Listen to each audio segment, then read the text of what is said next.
kayo'y nanonood kay RSJ. Ang segment natin ay walang katapusan alamat. Pero syempre, lagi tayong magpasalamat. Shout out sa lahat ng mga viewers, local viewers, international viewers, intercontinental viewers, intergalactic viewers, at viewers sa buong universe.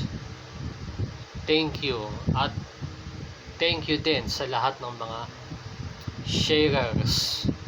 O diba lahat tumutugma ang aking mga salita. Yun lang.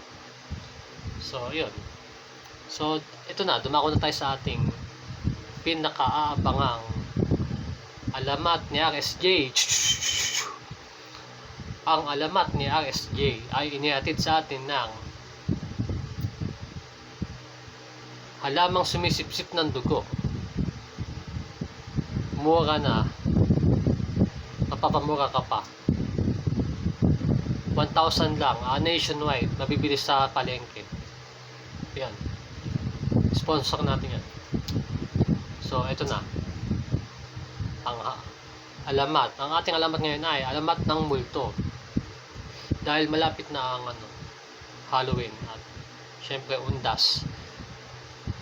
May nag-request nga pala nito, alamat ng multo. So, ito na. Wala nang intro pa. Ito na.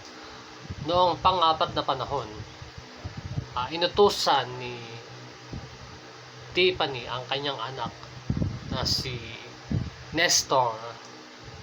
Sabi niya ni Tiffany, sabi ng nanay na si Tiffany kay Nestor, anak, bili mo nga ako ng excuse me,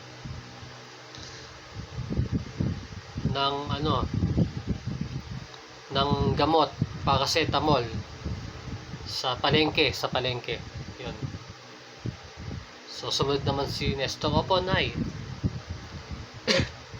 Tapos yun nga, pagpunta niya sa palengke, bumili na siya. Sabi niya doon sa tindera, doon sa palengke.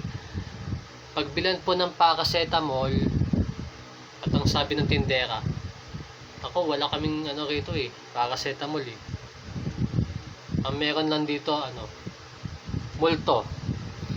At simula noon, nagkaroon na ng alamat ng multo. At ang moral lesson ng ating kwento? Ang moral lesson ay huwag matutulog sa simbahan. Yun lang.